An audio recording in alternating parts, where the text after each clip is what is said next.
Dam crust gate ಒಡೆದು lakh cusec ನೀರು ಪೋಲಾಗ್ತಾ ಇದೆ. ಇಷ್ಟಾದರೂ ನಮ್ಮ ಸಿಎಂ ಸಾಹೇಬ್ರು ಡ್ಯಾಂ ಕಡೆ ಮುಖ ಮಾಡಿರಲಿಲ್ಲ. ಈ ಬಗ್ಗೆ ರಿಪಬ್ಲಿಕನ ವರದಿ ಮಾಡ್ತಾ ಇದ್ದಂತೆ ಸಿಎಂ ಸಿದ್ದರಾಮಯ್ಯನವರು ಎಚ್ಚೆತ್ತುಕೊಂಡಿದ್ದಾರೆ. ಇವತ್ತು ಭೇಟಿಗೆ ಮುಂದಾಗ್ತಿದ್ದಾರೆ. ಈ ಕುರಿತ ಒಂದು ರಿಪೋರ್ಟ್ ಇಲ್ಲಿದೆ ನೋಡಿ.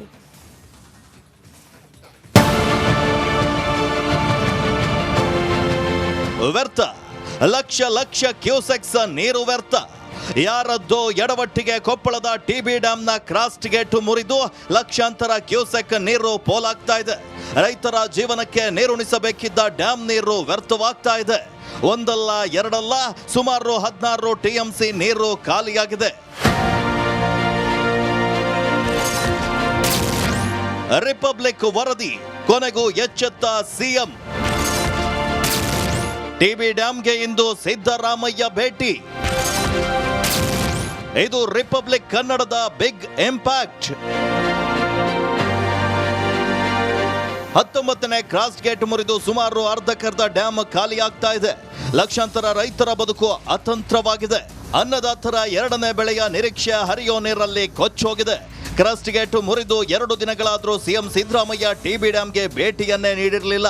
ಈ ಬಗ್ಗೆ ನಿಮ್ಮ ರಿಪಬ್ಲಿಕ್ ಕನ್ನಡ ಬಿಗ್ ಮಾರ್ನಿಂಗ್ ನಲ್ಲಿ ಸುದ್ದಿ ಮಾಡಿ ಸರ್ಕಾರದ ಕಣ್ಣು ತೆರೆಸೋ ಪ್ರಯತ್ನ ಮಾಡಿತ್ತು.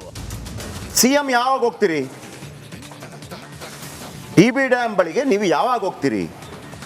ಕೇವಲ ಬಾಗಿನ ಕೊಡೋದಕ್ಕೆ ಮಾತ್ರ ನೀವು ಇರಬೇಕಾಗಿತ್ತು ಸರ್. ಈಗಾಗಲೇ ನೀವು ಇರಬೇಕಾಗಿತ್ತು. ಅದಕ್ಕೆ ಹೇಳೋದು. ಅಂದರೆ ಜನ ಸತ್ರು ಪರವಾಗಿಲ್ಲ. ನಿಮ್ಮ ಈಗೋ ಮಣ್ಣಾಕ್ಲಿ. ನಿಮ್ಮ ಈಗೋಗೆ ಯಾವನಿಗೆ ಬೇಕು? ನಿಮ್ಮ ಈಗ ಹೋಗ್ಬೇಕಿತ್ತಲ್ವ ನೀವು? ಅದ್ಯಾವಾಗ ಬಿಗ್ ಮಾರ್ನಿಂಗ್ ನಲ್ಲಿ ಈ ಸುದ್ದಿ ಪ್ರಸಾರವಾಯಿತು, ಕೂಡಲೇ ಸರ್ಕಾರ ಎಚ್ಚೆತ್ತುಕೊಂಡಿದೆ. ಕೊಪ್ಪಳದ ಟಿಬಿ ಡ್ಯಾಂಗೆ ಇಂದು ಸಿದ್ದರಾಮಯ್ಯ ಭೇಟಿ ನೀಡಲಿದ್ದಾರೆ. 12:30ಕ್ಕೆ ತುಂಗಭದ್ರಾ ಜಲಾಶಯದ 19ನೇ ಕ್ರಾಸ್ ಗೇಟ್ ವೀಕ್ಷಿಸಿ ಪರಿಶೀಲನೆಯನ್ನ ನಡೆಸಲಿದ್ದಾರೆ. ತುಂಗಭದ್ರಾ ಡ್ಯಾಮ್ಗೆ ಹೋಗ್ತಾ ಇದ್ದೀನಿ. ಈಗಾಗಲೇ ಡಿ.ಕೆ. ಶಿವಕುಮಾರ್ ಅವರು ಹೋಗಿದ್ದು ಬಂದಿದ್ದಾರೆ. ನಾನು ಕೂಡ ಹೋಗ್ತಾ ಇದ್ದೀನಿ.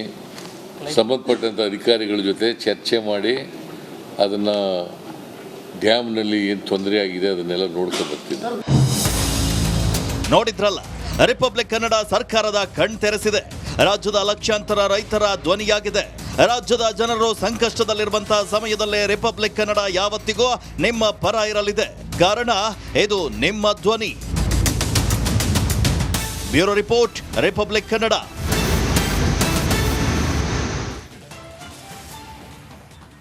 ಸಿಎಂ ಸಿದ್ದರಾಮಯ್ಯ ಪತ್ನಿ ಪಡೆದ ಮೂಡಾ ನಿವೇಶನದ ಜಟಾಪಟಿ ಕೋರ್ಟ್ ಮೆಟ್ಟಿಲೇರಿದೆ. ಅಧಿಕಾರದ ದುರ್ಬಳಕೆ ಮಾಡಿಕೊಂಡಿರುವ ಆರೋಪವನ್ನ ಸಿದ್ದರಾಮಯ್ಯ ಹೊತ್ತಿದ್ದು ಇಂದು ಕೂಡ ಕೋರ್ಟ್ ವಿಚಾರಣೆಯಲ್ಲಿ ನಡೆಯಲಿದೆ. ಈ ಕುರಿತ ಒಂದು ವರದಿ ಇಲ್ಲಿದೆ ನೋಡಿ.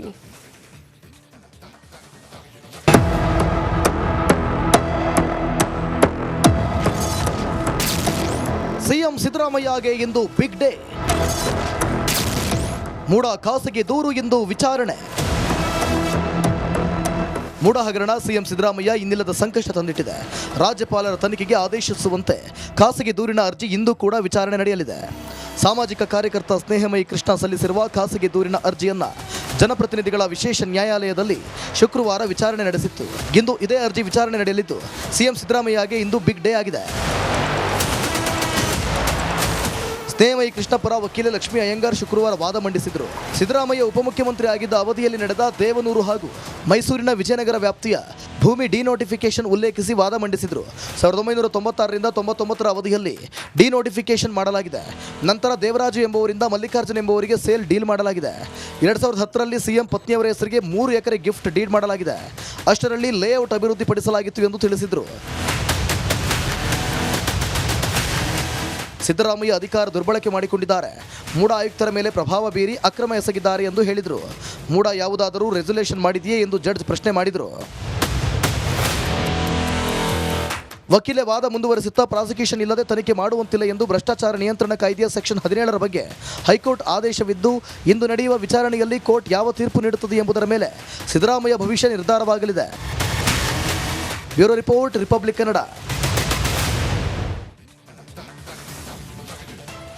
ರಾಜ್ಯ ಬಿಜೆಪಿಯಲ್ಲಿ ಬಂಡಾಯ ಬೇಗುದಿಗೆ ಬೀಳ್ತಾ ಇಲ್ಲ ಬ್ರೇಕ್. ದೋಸ್ತಿ ಪಾದಯಾತ್ರೆಗೆ ಪರ್ಯಾಯವಾಗಿ ಯತ್ನಾಳ್ ಟೀಮ್ ಪಾದಯಾತ್ರೆಯ ಪ್ಲಾನ್ ಮಾಡಿದ್ದಕ್ಕೆ ಹೈಕಮಾಂಡ್ ತಣ್ಣೀರು ಹಾಕಿದೆಯಂತೆ.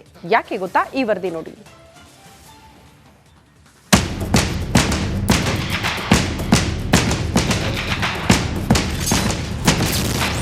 ಪಾದಯಾತ್ರೆ ಪಾಲಿಟಿಕ್ಸ್ಗೆ ಹೈ ಅಲರ್ಟ್.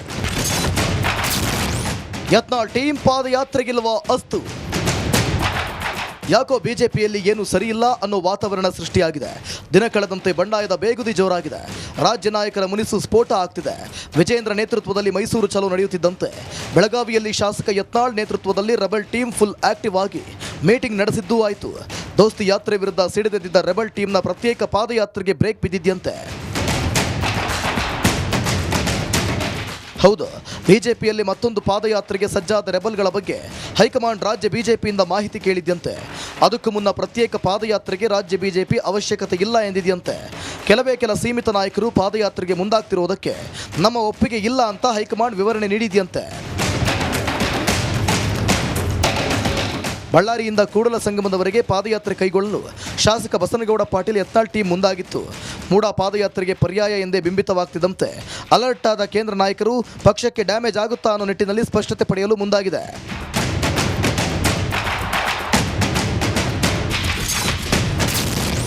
ಕೇಸರಿ ಹೈ ಕಣ್ಣು. ಮೈಸೂರು ಚಲೋ ಬಳಿಕ ಈಗ ಮತ್ತೊಂದು ಪಾದಯಾತ್ರೆ ಅವಶ್ಯಕತೆ ಇದೆಯಾ? ಯತ್ನಾಳ್ ಕೆಲ ನಾಯಕರ ಪಾದಯಾತ್ರೆ ಉದ್ದೇಶವೇನು? ಯತ್ನಾಳ್ ಜಾರಕಿಹೊಳಿ ಪಾದಯಾತ್ರೆಗೆ ನಿಮ್ಮ ಬೆಂಬಲವಿದೆಯಾ? ಪಾದಯಾತ್ರೆ ಕೈಗೊಳ್ಳುತ್ತಿರುವ ಕುರಿತು ನಿಮ್ಮ ಜೊತೆ ಚರ್ಚೆಯಾಗಿದೆಯಾ? ರಾಜ್ಯ ಬಿಜೆಪಿ ಮೇಲೆ ಮತ್ತೊಂದು ಪಾದಯಾತ್ರೆ ಪರಿಣಾಮವೇನು? ಪಾದಯಾತ್ರೆ ಮಾಡುತ್ತಿರುವವರು ಕಾಂಗ್ರೆಸ್ ಸಂಪರ್ಕದಲ್ಲಿದ್ದಾರಾ? ಬಳ್ಳಾರಿ ಕೂಡಲ ಸಂಗಮದವರೆಗಿನ ಯಾತ್ರೆಗೆ ಸಿದ್ಧತೆ ಯಾರ್ಯಾರಿದ್ದಾರೆ ಎಂದು ರಾಜ್ಯ ಬಿಜೆಪಿ ಹೈಕಮಾಂಡ್ ಮಾಹಿತಿ ಕೇಳಿದೆಯಂತೆ.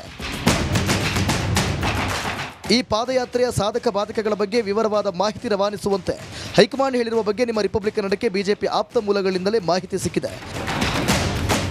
Political bureau Suresh, republic Kannada.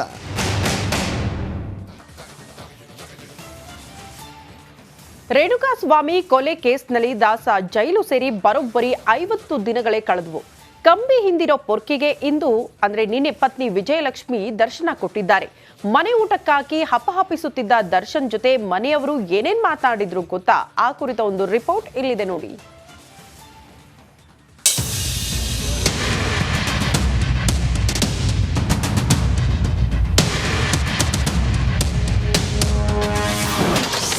ಡಾಟೇರನನ್ನು ಭೇಟಿಯಾದ ಪತ್ನಿ, ಕುಟುಂಬಸ್ಥರು.